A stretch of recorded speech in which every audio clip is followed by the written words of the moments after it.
The station was enormous. It floated in space like a small moon, covered in lights that never turned off. Ships from a dozen different worlds came and went from its docking ports every hour. Some of those ships were the size of city blocks. Some carried creatures that had been traveling the stars for thousands of years before humanity had even learned to write. The human ship, by comparison, looked like a child's toy left outside a cathedral. Ambassador Elena Vasquez stood at the small window of her cabin and looked at the station growing larger as they approached. She had a coffee mug in one hand. The coffee had gone cold an hour ago. She hadn't noticed. She was too busy counting. She counted the docking ports. She counted the antenna arrays. She counted the patrol ships moving slowly around the station's outer ring like fish circling a reef. She wasn't writing anything down. She never did. Everything went into her head, sorted quietly, filed away for later.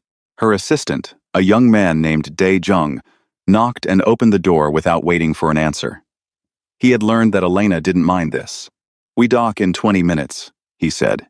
"The Vorath delegation has already sent a welcome message." "What kind of welcome?" Elena asked.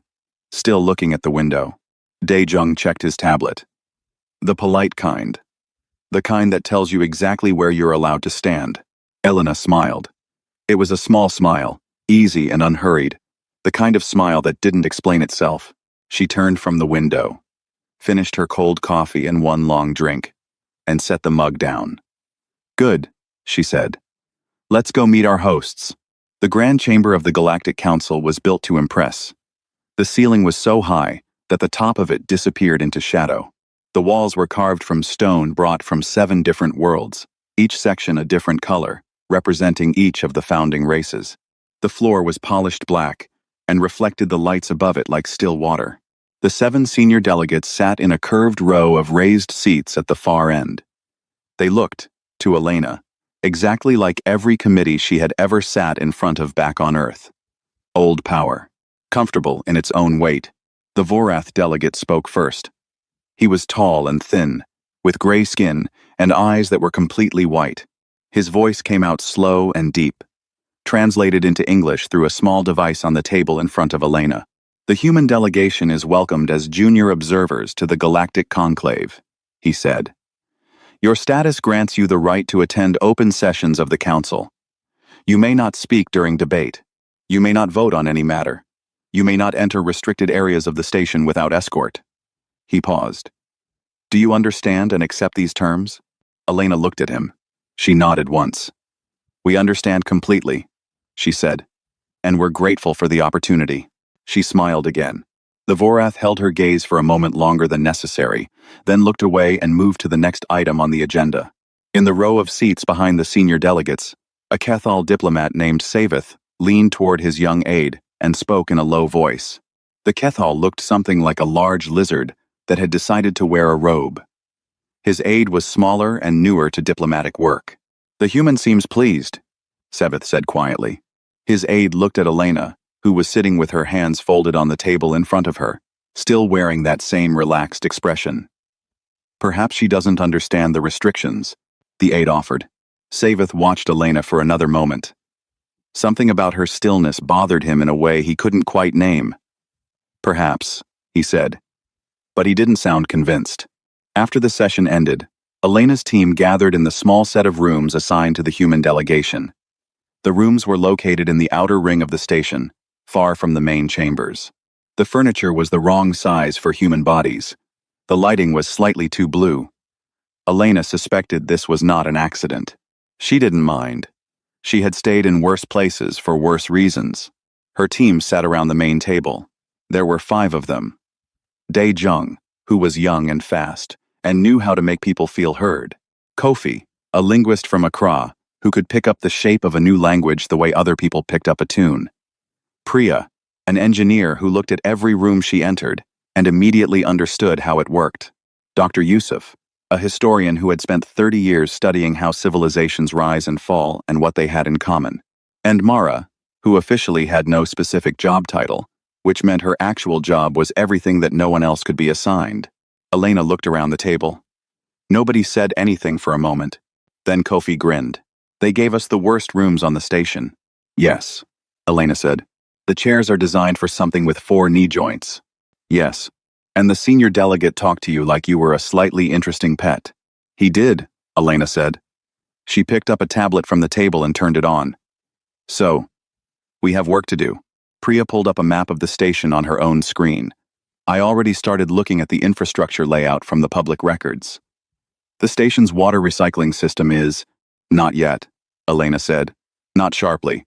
Just firmly. We don't start with systems. We start with people. Priya nodded and put the map away. Elena set the tablet flat on the table so everyone could see it. It showed a list of names. Not the 7 senior delegates. Not the famous names. The list was full of second-tier people. Junior attachés. Administrative staff. The translator assigned to the Drevok delegation who had worked this station for 11 years. The young Falosi representative who had traveled 40 light-years to attend a council that had never once asked for his opinion. These are our people, Elena said. Dae-jung leaned forward and studied the list. They have no real power. Not yet, Elena said. The room was quiet for a moment. Outside the small porthole window, the stars were very still. Dr. Yusuf was the one who broke the silence. He was the oldest person in the room, with white hair and a habit of speaking slowly when the words mattered most. You know, he said, every powerful system in human history had the same weakness. Elena looked at him. It forgot to pay attention to the people it was ignoring, he said. Elena smiled.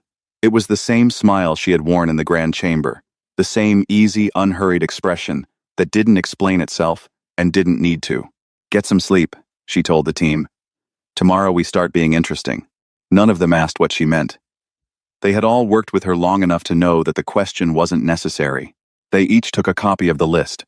They each went to their rooms. And in the morning, they began. Kofi found the translator on the 3rd day. Her name, as close as a human mouth could manage it, was Van. She worked for the Drevok delegation, translating from 4 different languages during council sessions. She had been doing it for 11 years. She was very good at her job. No one had ever told her so. Kofi spotted her in a narrow corridor near the communications hub, eating alone with a small food container balanced on her knee, reading from a battered data pad. He sat down nearby. Not next to her. Just nearby. He had a food container of his own. Food from the human ship because the station's common kitchen options were not designed for human digestion. He didn't introduce himself right away. He just sat there and ate. After a while, Veen glanced at him. You're from the human delegation, she said. Her translated voice came through his earpiece flat and professional. Yes, Kofi said. I study languages. She looked back at her datapad. There are no human languages worth studying here. I know, Kofi said pleasantly. That's why I'm studying yours. She looked at him again. This time the look lasted a little longer. By the end of the week, they were eating together every other day. Kofi was asking questions the whole time, patient and genuinely curious. The way a person is curious when they actually want to know something rather than just sound like they do. Veen, who had not had a real conversation in some time, found herself answering in more detail than she intended. She also found herself correcting his pronunciation of her language's greeting phrases, and then explaining the grammatical rules behind the corrections, and then spending an entire afternoon walking him through the tonal system that made the Drevok language almost impossible to learn without a musical ear. Kofi had a musical ear. By the end of the 2nd week, he could hold a simple conversation. By the end of the 3rd, Ven told him, without quite meaning to, that she had never seen any non-Drevok speaker make that kind of progress. She said it with the carefully measured expression of someone who was not used to giving compliments. Kofi thanked her with a phrase in her own language. She stared at him. Then she made a sound that her translation device rendered as laughter. Priya moved through the station like a person who was simply always on her way somewhere else. She carried a tablet. She looked at things. She noted the age of the ventilation covers, the model numbers on the water pressure regulators, the small, clever patches that had been welded onto a junction pipe near the lower deck that told her the original design had a flaw, and someone had quietly fixed it without filing a formal maintenance report. She did not talk to many people. She smiled at the maintenance workers she passed, and they nodded back, the universal language of people who keep systems running and are mostly invisible to everyone who benefits from those systems. She wasn't looking for weaknesses. That would come later, maybe, if it was ever needed. For now, she was simply reading the station the way a doctor reads a patient, looking at what was strong, what was tired, what had been neglected, and what was being quietly held together by someone's personal effort rather than official resources. She filed it all away. She sent daily notes back to the human ship's data storage. The notes were labeled, boringly, Infrastructure Survey Day 1, Day 2, and so on. No one from the Council's security team flagged them. They had not thought to program their monitoring systems to care about infrastructure surveys from a junior observer. Dae-jung was the busiest of them all. He had a gift, which he had never fully been able to explain, for making people feel that he was genuinely interested in them. This was because he actually was. He did not perform interest. He simply had it, naturally, the way some people naturally understand music or numbers. He found the minor delegates in the places that powerful people didn't go. The smaller dining areas, the observation lounges on the lower levels, where the view of space was just as good as the upper decks but the seats were older, and no one important came to sit in them. The short corridors near the docking bays where people went to watch the ships come and go when they needed a break from the endless sessions, and the endless feeling of being slightly in the way. The Pholosi delegate, a young person named Oru who was technically attending his first ever council meeting, sat in one of these lower observation lounges on the 5th day, looking like someone who had just been told, again, that his world's concerns would be addressed in a later session. Dae-jung sat down next to him. Long day? Dae-jung asked. Oru looked at him sideways. I was told my world's petition regarding the trade route restrictions would be discussed. It was not discussed. It has not been discussed for 3 sessions. I know, Dae-jung said. I was watching. Oru turned to look at him fully. You are the human. One of them, Dae-jung said.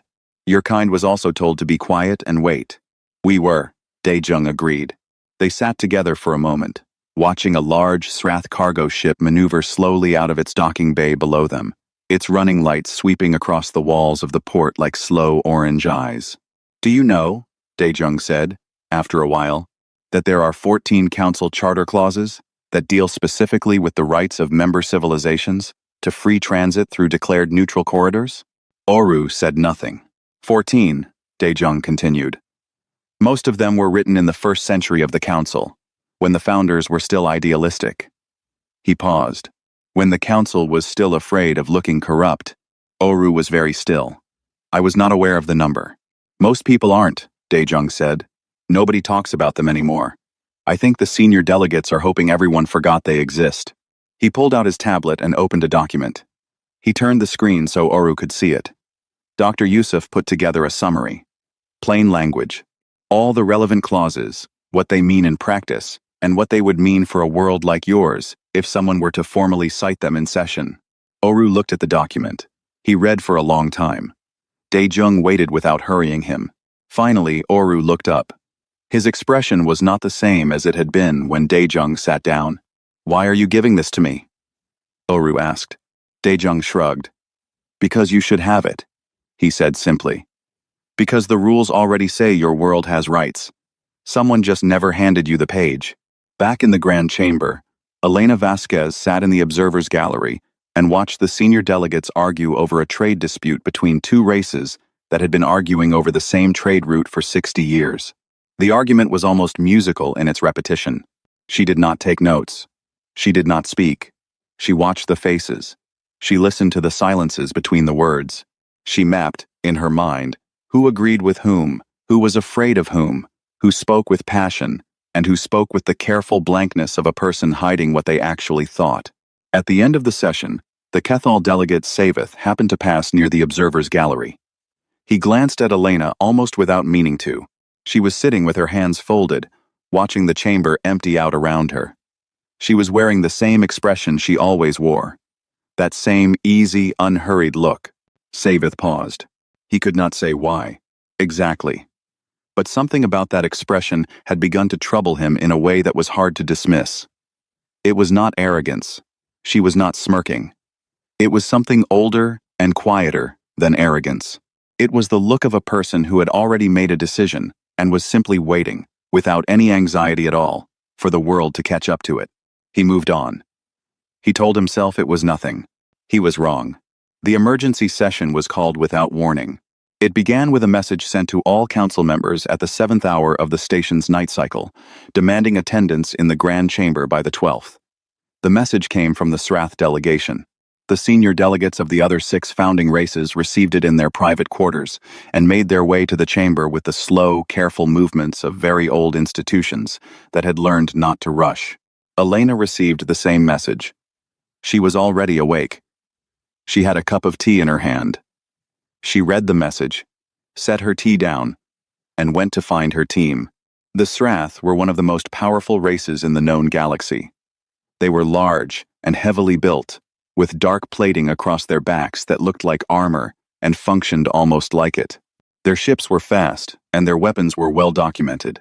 More importantly, their control over 14% of all known dark matter refinement facilities made them a species that even the senior council races preferred not to argue with directly.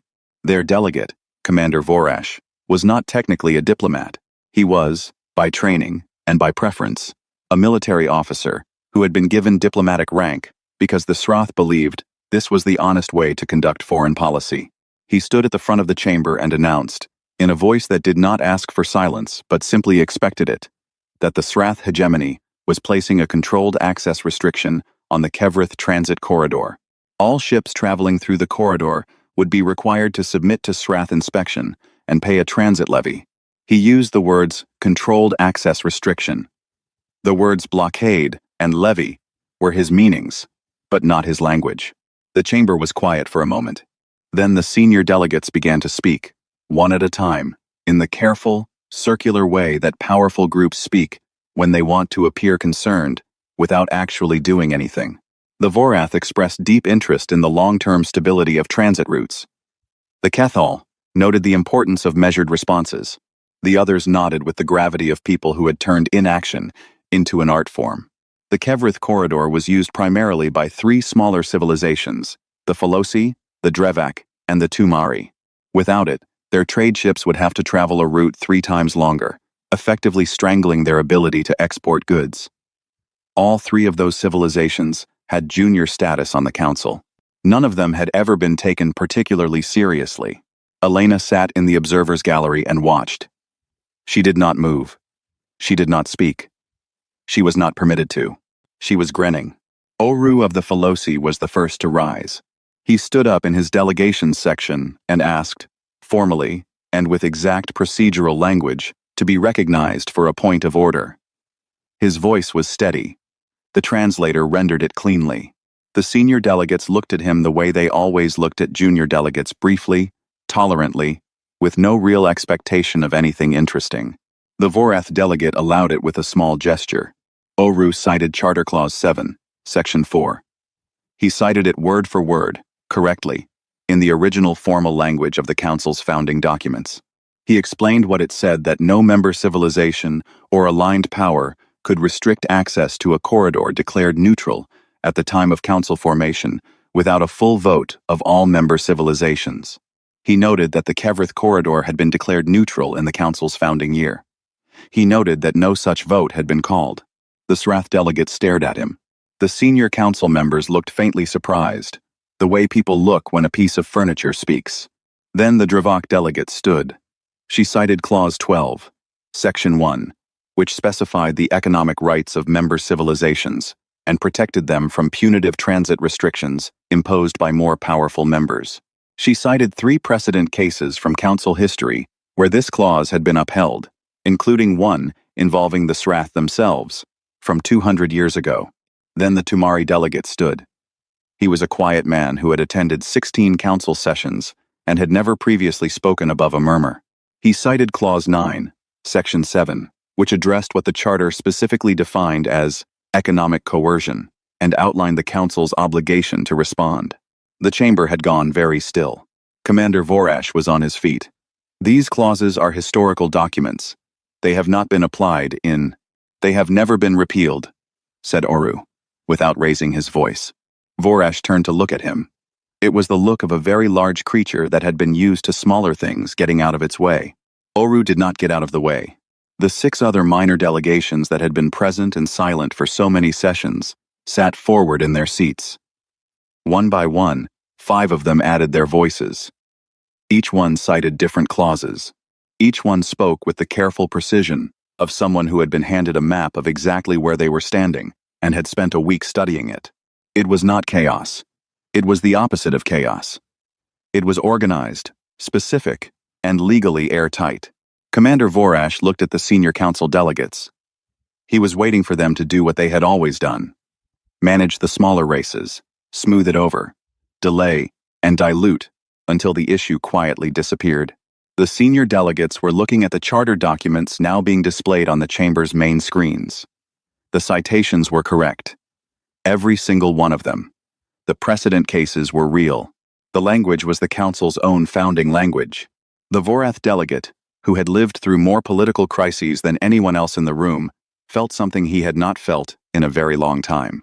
He felt the subtle, cold shift that happens when a room's balance of power moves without anyone having fired a single shot.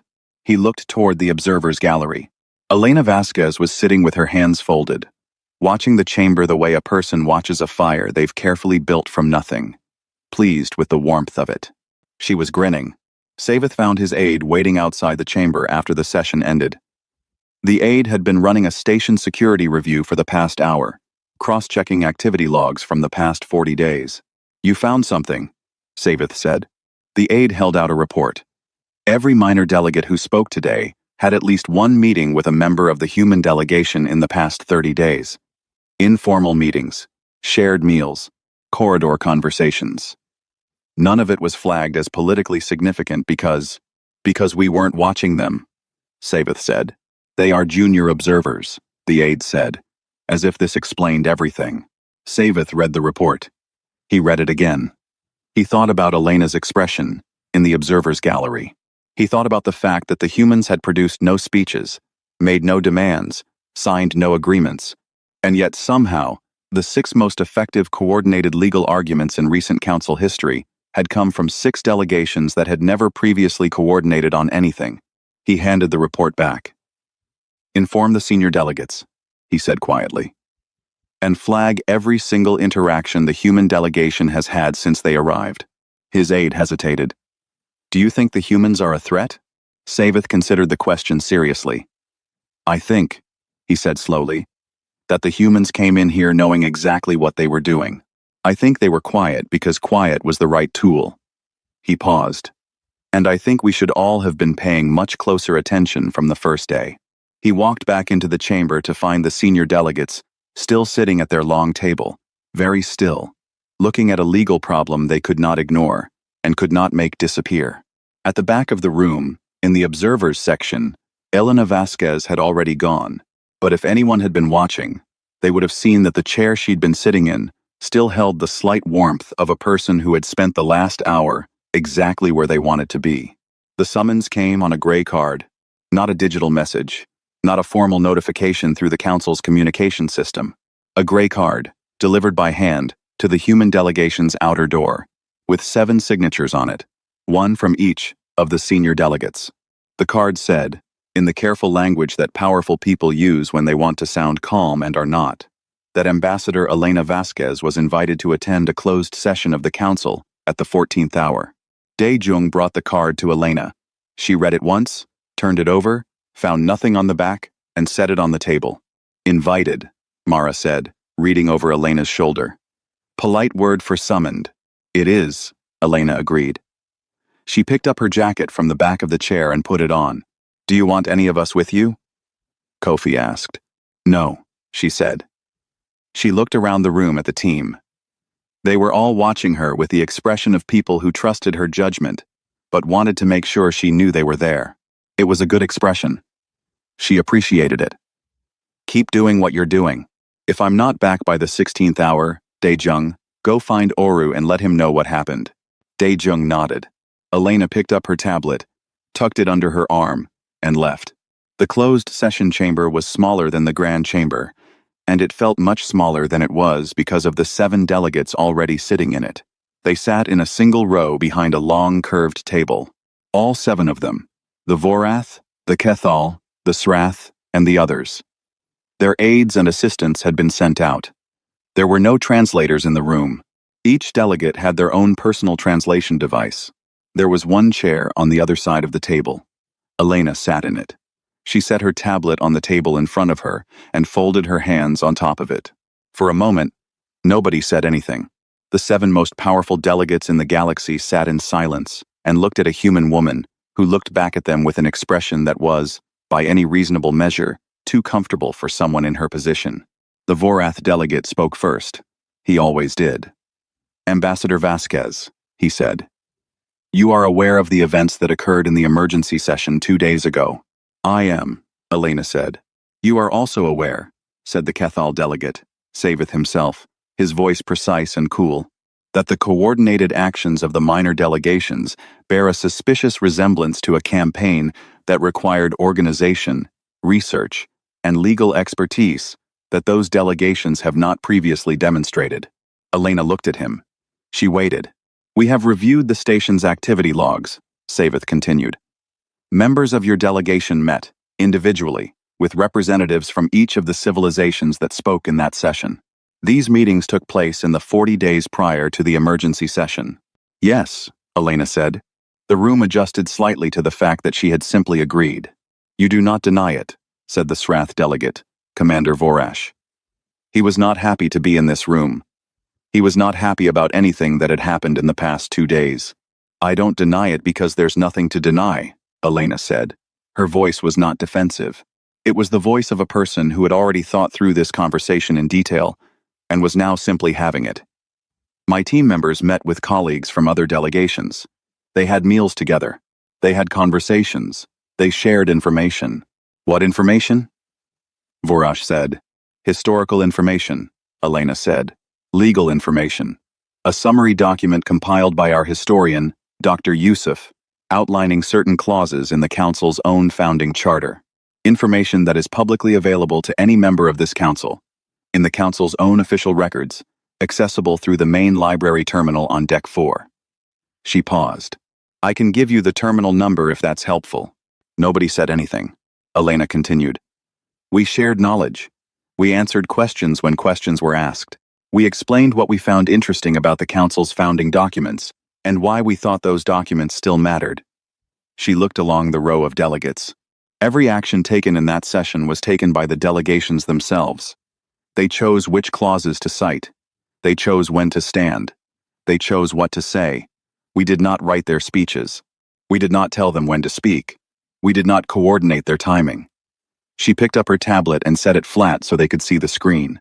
"If you would like to review every message, every conversation, every piece of information shared by the human delegation over the past 40 days, I am happy to provide it. All of it. Today."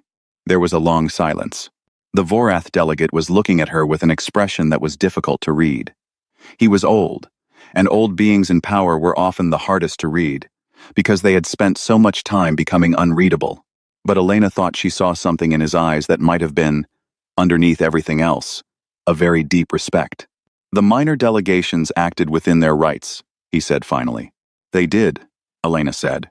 "The Srath blockade," Vorash began. "Controlled access restriction," Elena said, and her voice was completely neutral when she said it. "According to your own wording," Vorash looked at her. His jaw tightened. "Is illegal under Charter Clause 7, Section 4, Elena continued, "as cited correctly, in open session, by Delegate Oru of the Pholosi. The Council is obligated to respond." She looked back at the Vorath delegate. "I believe you know this. I believe this room knows this. The legal record is clear. What happens next is not a question of information, it's a question of will." Another silence. One of the delegates who had not yet spoken, the Marathi representative, a compact being with 4 arms and large dark eyes, leaned forward. "Ambassador," she said carefully, "was this your plan from the moment you arrived at this station?" The room was absolutely still. The question hung in the air between them. Elena looked at the Marathi delegate for a moment. Then her gaze moved along the row. She looked at each of them, one at a time, unhurried, the way she always did everything. She reached the end of the row. She looked back at the Marathi. She smiled. She didn't answer. She didn't need to. The vote was called the same day. Under the charter language that had been correctly cited, the council was required to act within a formal time period, once a legal violation had been raised in open session and entered into the official record. There was no procedural way around it. The records had been cited. The clock was running. Commander Vorash sat in his seat and said nothing for most of the session. His delegation's legal team had spent 2 days looking for a way out of the charter language and had not found one. The clauses were old, but they were solid. They had been written by beings who had actually believed in what they were building, back when the council was young and still had something to prove. When the vote came, it passed without opposition. Even the Srath delegation abstained rather than vote against, which was its own kind of answer. The Kevrith Transit Corridor was declared open. The controlled access restriction was formally recorded as a violation. It was the first unanimous council action in 41 years. In the records room that evening, Dr. Yusuf pulled up the vote registry and looked at it for a long time. He was a historian. He knew how to read the weight of a number. He sent Elena a message. It said only 41 years. She sent back, "I know." Then she put her tablet down, looked out the porthole at the stars, and allowed herself, for just a moment, to feel something that wasn't strategy. Something warmer and quieter. The thing that comes when a door that was closed for a very long time opens, and the air that comes through it is clean. It lasted about 30 seconds. Then she picked the tablet back up, because there was still work to do. The petition arrived 3 weeks after the vote. It came not from one world, but from 12. 12 minor civilizations, some of whom had never previously communicated with each other, had each independently filed the same formal request with the Council's administrative office, that the human delegation be elevated from junior observer status to full voting membership. 12 petitions, identical in legal language, filed on the same day, within the same 2-hour window. The senior delegates received copies of all 12 petitions before their morning session. The Vorath delegate read his copy twice. He sat with it for a moment. Then he set it down, face up on his desk, and stared at it the way a person stares at something that confirms what they already knew was coming. He sent a message to the other 6 senior delegates. It said, "We should discuss this before the session." The Kethal delegate Savith replied within minutes, "I have been expecting this for 2 weeks." The Srath delegate did not reply until the following morning. His reply was 2 words, "As have I." The discussion among the 7 senior delegates lasted 3 days. Elena was not invited. She did not ask to be. She went to the open sessions that were scheduled during those 3 days, sat in the observers' gallery, and watched the rest of the council's business proceed around the closed discussions, the way a river moves around a stone. Her team continued its work. Kofi and Vane, the Drevik translator, had started something that had no official name, but was functioning, in practice, as an informal language exchange, Kofi sharing human linguistic structures and Ven sharing Drevak, with 3 other minor delegation staff members who had started showing up to their meetings because word had gotten around that the sessions were interesting. The Kethal aide, who had been quietly watching all of this for weeks, had also started attending. He sat at the back and said very little, but he came back every time. Priya had been invited by the station's chief maintenance engineer, a Pholosi woman named Sethari, to consult on a long-standing pressure problem in the station's lower deck water recycling system. The problem had been patched repeatedly, but never properly fixed, because the original design had a flaw that everyone had learned to work around, rather than address. Priya looked at it for 2 hours, and found the flaw. She wrote up a repair plan. Sethari read it, and then read it again, and then showed it to her team. The repair took 4 days, and solved a problem the station had been living with for 60 years. No one filed a report about it. It wasn't the kind of thing that went in reports. It was the kind of thing that people remembered. Daejung spent those 3 days visiting every minor delegation on the station. Not for political purposes. He brought food from the human ship, actual Earth food, things he had packed specifically for this purpose, knowing they would come in useful at some point. He sat with people and let them ask him whatever they wanted to ask about humanity. Some of the questions were strange. Some were rude. He answered all of them honestly and without embarrassment. By the 3rd day, there was a standing informal gathering in the lower observation lounge every evening that had started because of Dae Jung's visits and had grown, without anyone organizing it, into something that looked almost like a community. On the fourth day, the Vorath delegate requested a formal session. Elena received her notification the same as everyone else. She read it, set it down, and went to the grand chamber. She sat in the observer's gallery for the last time. The Vorath delegate stood at the front of the chamber and spoke without preamble. He said that the council had reviewed the 12 petitions in light of the standing charter rules regarding membership elevation. He said that the rules required a simple majority vote among existing full members to elevate any observing delegation. He said the vote would be held now, in open session. He looked at Elena briefly as he said this. She looked back. The vote was called. Each senior delegate entered their decision. The result appeared on the chamber's central display. 7 votes. 7 in favor, including the Srath delegation. The chamber was quiet for exactly 2 seconds. Then Oru of the Pholosi started clapping, and because applause was not a universal gesture, what it produced in the chamber was a wave of different sounds from different species. The Drevok's low, two-tone acknowledgement, the Tumari's rapid clicking, the quiet harmonic hum from the Marathi delegation, all layered together into something that was not any one species' sound, but belonged, in that moment, to all of them. Elena stood up from the observer's gallery. She walked down to the chamber floor. The Vorath delegate watched her approach. He was the oldest being in the room. He had sat in this chamber through more political generations than most civilizations had lived through. He had seen powers rise and collapse, alliances form and dissolve, great decisions made for bad reasons, and small decisions made for great ones. He studied her face as she came to stand before the council for the first time as a full member. Ambassador Vasquez, he said, the Galactic Council recognizes the human delegation as a full member with all associated rights and responsibilities. He paused. Something in his expression shifted, just slightly. You may speak. Elena looked at him. She looked at the chamber, at the faces of the minor delegations in their seats, watching her with expressions that were different from the ones they had worn 3 months ago. At the senior delegates, who were watching her with the expression of people who had just finished making a calculation and were waiting to see if the answer was correct. She took a breath. Humanity didn't come here to be accepted, she said. Her voice was level and clear, and it carried easily to every corner of the room. We came because we recognized something. We recognized this system, the shape of it, the way it worked, the way it decided who mattered and who didn't, who got to speak and who waited, who sat at the table and who stood outside the door. She paused. We've been on the outside of rooms like this before. On our own world. In our own history. We've been the small ones, the new ones, the ones told to be patient and wait, and maybe someday the people who already have everything will give us a little room. We know what that looks like. We know it very well. The chamber was completely silent. So we didn't come here looking for permission, she said. We came here because we know what this place could be, if it remembered what it said it was for. And we came here because we are very, very good at being in rooms that didn't plan to change and leaving them different anyway. She stopped.